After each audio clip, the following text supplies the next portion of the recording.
My name is Chris Campbell. I'm a realtor here in Denver, Colorado, and welcome to my channel, Dream Home Denver.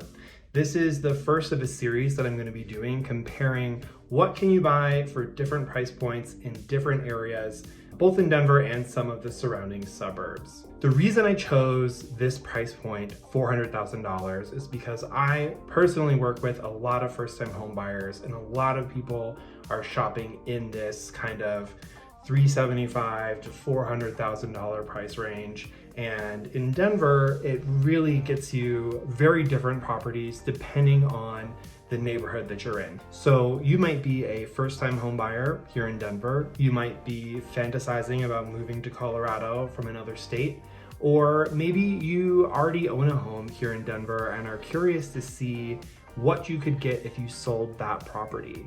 So today we're going to look at 4 different listings in different neighborhoods and kind of compare what can you get for $400,000 here in Denver. So I'm going to show you where each of the neighborhoods that we're going to look at today is located in Denver in relation to the Capitol building. That's something that most people, you know where it is, and will give you an approximate feeling for how far from downtown these different listings are.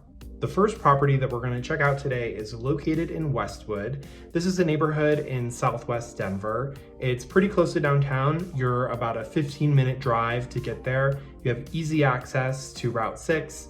Westwood is bordered by Barnum to the north. On the east, we have Athmar Park. On the south is Marlee. And on the west, on the other side of Sheridan Boulevard, that is Lakewood, Colorado. So let's take a look at our first house here in Westwood. You can see it's pretty well maintained. You have real hardwood floors in the entryway.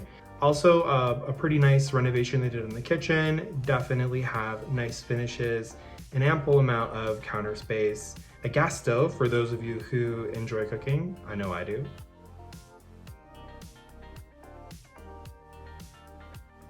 The kitchen also has enough room where you could put a small dining set and have a little eat-in kitchen situation. Now we're going to check out some of the bedrooms.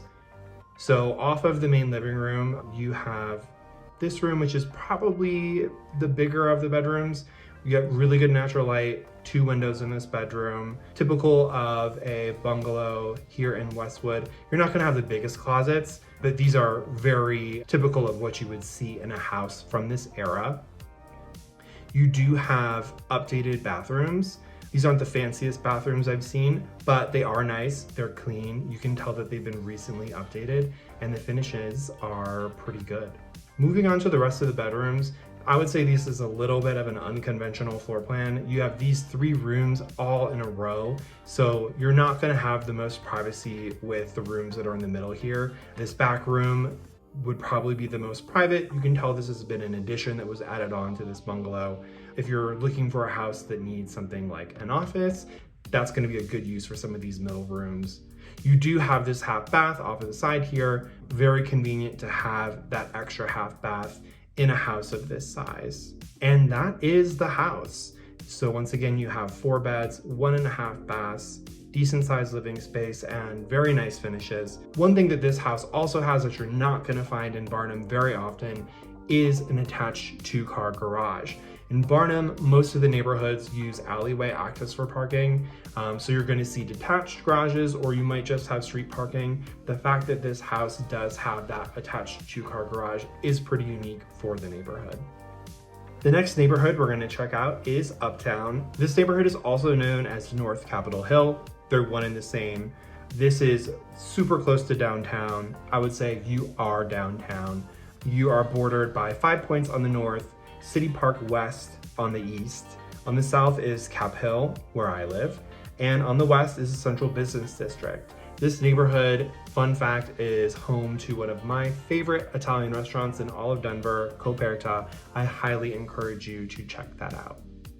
So I always think it's interesting to check out what you can afford looking at an attached home like a condo or a townhouse versus a single family home. This is a really nice condo here in Uptown. It was built in 2003. You have very nice finishes in the kitchen. You have your granite countertops, ample cabinet space, and a decent living space here. I think you'd have to get a little creative, but you definitely could fit a dining table and a decent sized sofa and living room in this house.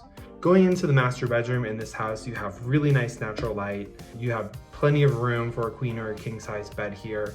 And added bonus, you do get a private balcony here right off of your master suite. In Uptown, it's a pretty dense neighborhood, so you're not gonna get a ton of views. This is pretty typical to have another building right across from you, but you are right near Benedict Fountain Park, which is right here to the north. So you do get a little peek of some greenery from your balcony, but this isn't the neighborhood for you if you're looking for mountain views. Checking out the bathroom here, this is the only bathroom in the unit. It is very well appointed. You have your double sinks, you have a separate shower, and you have a separate bathtub, and you have access both from that master suite and the hall. So if you do have guests over or you're living with other people, it is very convenient. The second bedroom in this unit, I would say, is more like an office or a den. You don't have a window here, but you do have these very high ceilings, which make it feel a lot more livable and bright and airy. Finishing this tour up, you do have in-unit laundry, which is a bonus if you live in a condo building like me. Our next listing is right on the border of two different neighborhoods. I would classify this listing as being in Belcaro. It's right on the border of Belcaro and Cherry Creek though. So you have really good access to Cherry Creek amenities, lots of shopping, lots of restaurants. It's right across the street from Cherry Creek Mall. So if those amenities are important to you, this is a great neighborhood to look at. Belcaro is bordered, like I said, by Cherry Creek to the north. On the east, you have Glendale. On the south is Corey Merrill, and on the west is Wash Park. So this is a 1-bed, 1-bath unit. You can see, looking in Belcaro or Cherry Creek, you're not gonna get quite as much space for your money, but it is a very nice unit. We are on the ground floor here, and I will tell you, I did notice some street sound from that window. Of course, if you're gonna live in Colorado, who wouldn't wanna have a fireplace? This is a gas fireplace, and I think it is a very nice amenity to have in your unit. The kitchen is pretty nicely appointed. You don't have granite here, but you do have nice hard surface countertops. You have your stainless steel appliances, and I would say for the size of the unit, this is a decent sized kitchen here. Moving over to the bathroom, you'll see that you have ample square footage in this bathroom. I think that this is a great opportunity that if you wanted to do kind of a reconfiguration of this bathroom, you could really put something very nice in here because you have the room to do it.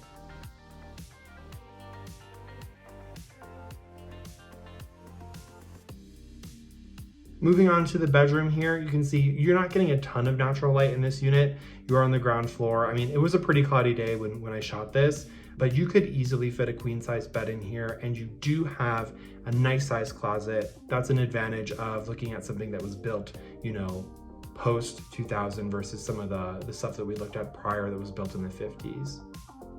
Another benefit of this unit is you do have outdoor space even though you are on the ground level. So you do have this little patio access. It's private, it's just yours. You are right by the parking lot, but if you wanted to do some planting, some gardening outside, you definitely can do that. This unit also includes your washer and dryer in unit. The last house we're going to look at is in a neighborhood called Northeast Park Hill. This is the neighborhood that's right by City Park, so you have great access to recreation at City Park. It's one of the best parks here in Denver.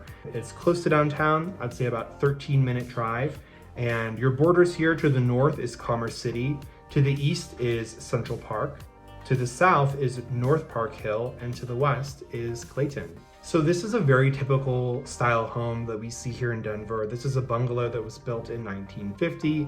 This one was very well maintained, and you can see the finishes from the updates that they did are very nice. It's not the biggest house, but bungalows aren't for somebody who wants a ton of square footage, but it's very nice. It's efficiently laid out. You don't have a huge kitchen here, but you do have the nice finishes. Same thing applies when we go over to the bathroom. This is actually a decently sized bathroom for a bungalow. I've seen smaller, and once again, you have really nice fixtures. Moving on to the bedrooms. These are very typically sized bedrooms for a bungalow.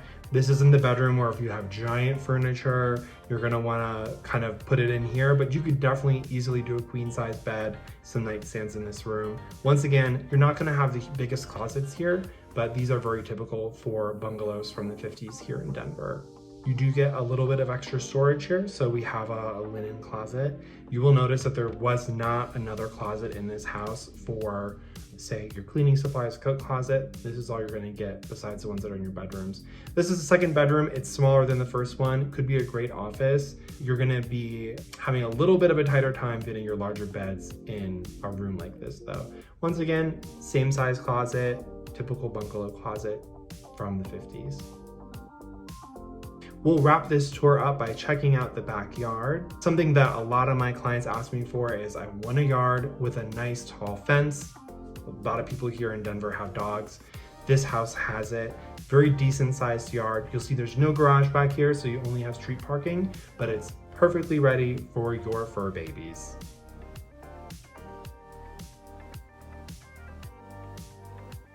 So that wraps up our tours. We saw 4 different units that are all right around the $400,000 price range. Please comment below, let me know which one you would buy. Also, let me know if there's other price points that you'd like me to show you guys some houses for. If you enjoyed this video, please like the video and subscribe. It would mean a lot as I'm just getting this channel started. I have links to all of the listings for these homes in the description. So if you want to find out some more information about a specific home that I showed, it is right there. And also, if you have any questions or you want to get in touch with a specific question about buying or selling here in Denver, I'm a great resource for you. You can get in touch on my website, www.dreamhomedenver.com.